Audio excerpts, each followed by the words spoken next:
Koon ajaja abboota keenyaatiin namni yaada isaatti namaan oduu fi jaba'uun hafa fi loliinsa raasaa nyurratti yoon qabaateen sageeda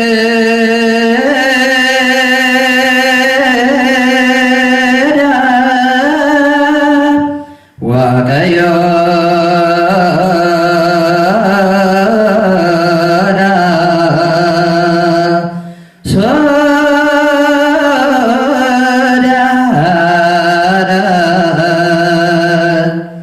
yaa gooftaa fuuldura keenya saganna si galateeffanna tokko kan taa'isuuf foonii fi dhiiga isaatiin waaqayyo dhiifama isaatiin tokko kan nu taa'isuuf waa'ee nageenya keenyaaf ni kadhanna ameen nu araarami maaloo dhiifama nuuf godhi waaqayyo amantii isaa qulqullummaan akka nuuf kennuuf waa'ee amantaa keenyaaf ni kadhanna hangadhuma jireenya keenyatti waaqayyo tokkummaa fira qulqullootiin akka nuuf ergu waa tokkummaa keenyaaf ni kadhanna yeroo rakkina keenya waaqayyo ibsa dhuma hin qabne akka nuuf kennu waa obsa lubbuu keenyaaf ni kadhanna qulqulloota warra raajota isa wajji waaqayyo kan walakkaa'uuf ni kadhanna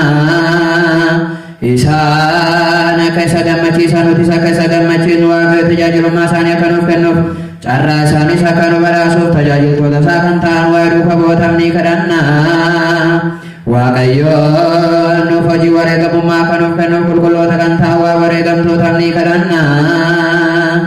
tajaajiltoonni mana kiristaanaa isaanii waaqa isaaniif ji'oota dheeraa kan of kennu mudaa malee qulqullummaan ta'anii beekumsa jecha amantaa akka sirreessanidha waa olaanaa paappaasii keenya abbaa maatiyaas abbaa maargooriyaas eebbifamaa kan ta'e paappaasii keenya abbaa naatinaa'eliif ni kadhanna taayitaa lubummaa waaqa isaaniirraa akka fageessine tattaafachuusu jiraachuu hangalumaatti akka nuuf kennu dadhabbii isaanii akka fudhatuuf waa'ee lubootaaf ni kadhanna waaqayyo gonkumaa tajaajila ariifannaa akka isaanii kennu qulqullummaan isaanii akka dhiyaatanii fi dadhabbii isaanii fi akka yaaduufis waa'ee diyaaqonootaaf ni kadhanna tattaaffii amantaa isaanii fixaan akka baasanii waaqayyo akka isaanii kennu waa'ee diyaaqonoota waa'ee dubbistoota waa'ee faarfattootaaf ni kadhanna kadhannaa isaanii akka isaanii dhaga'uu jaalalumatti qabeenyaa fira qulqulluu laphee isaanii keessaa qabachuu dadhabbii isaanii akka fudhatuuf waa'ee maanguddootaa fi warra gargaarsa hin qabneef ni kadhanna waaqayyoon gatii qeerummaa isaanii akka isaanii kennuuf dadhabbii isaaniis akka fudhatuuf waaqayyo ijoollee dhiiraa fi dubaraa akka ta'aniif dadhabbii isaanii akka fudhatu waa'ee qeerrotaaf ni kadhanna obsa isaaniitiin gatii isaanii akka fudhatanii waaqa akka isaanii kennu waa'ee namoota obsaniif ni kadhanna waaqayyoon qulqullummaan isaanii akka eeganiif amantii jabaa akka isaanii kennu waa'ee uummataa fi amantootaaf ni kadhanna carraa gaarii cubbuun ittiin haqamuu fi deemu kadhagannaa lammaffaa dhalachuun kan ittiin argamu waaqa akka isaanii kennu chaappaa qulqulluu sillaasee akka banyoo mallatteessan waa amantoota haaraa ta'aniif ni kadhanna waaqayyoon nageenya guutuu gashiidhaa kennu waaqayyo kan jaalatu biyya keenya Itoophiyaaf ni kadhanna waaqayyoon beekumsa isaa fudhachuu akka isaanii kennu waa namoota qondaalotaa fi namoota taataa qabaniif ni kadhanna waaqayyoon waa'ee addunyaa hundayyuu yaaduun akka dursu tokkoon isaanii kan bareechu kan bareede kan fooyya'e akka yaaduufis waa'ee addunyaa hundumaaf ni kadhanna waaqayyoon mirga dhiifamaa qabuun karaarra buusee jalalaa fi nageenyaan karaa mana bultii isaatti akka isaan deebisuuf waa'ee namoota galaana fi lafarra deemaniif ni kadhanna waaqayyoon nyaata isaanii guyyaa guyyaatti akka isaanii kennu waa'ee namoota beela'anii fi dheebotaniif ni kadhanna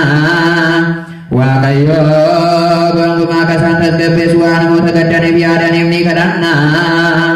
waaqayyoon hidhaa isaaniirraa akka isaanii waa'ee namoota godaananiif ni kadhanna waaqayyoon nagaadhaan gara biyya isaatti akka isaan deebisuuf waa'ee namoota hidhamaniif ni kadhanna waaqayyoon saafi barumsa gaarii isaa akka isaanii kennu dadhabbii isaanii akka fudhatuufis waa'ee namoota godaananiif ni kadhanna waaqayyoon dafee akka isaan fayyisuu dhiifama isaa fi arjummaa isaa akka isaanii ergu waa'ee namoota dhukkubsatanii fi fayyaa dhabaniif ni kadhanna lammii mana kiristaanaa qulqulleettii keessatti namoota du'aniif waaqayyo bakka boqonnaa akka Waaqayyo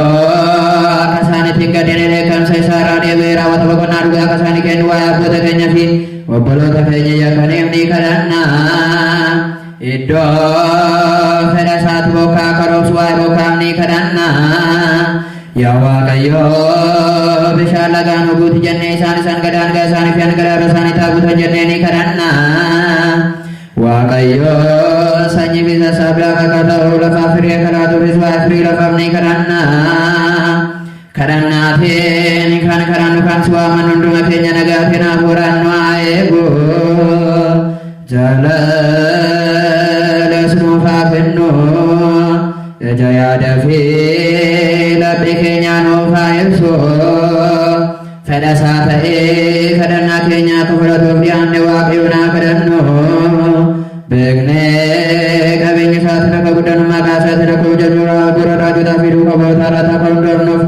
egaa fuula qulqulluun olaanaa nuu dhiyaanne Waaqayyoon haa kadhannu.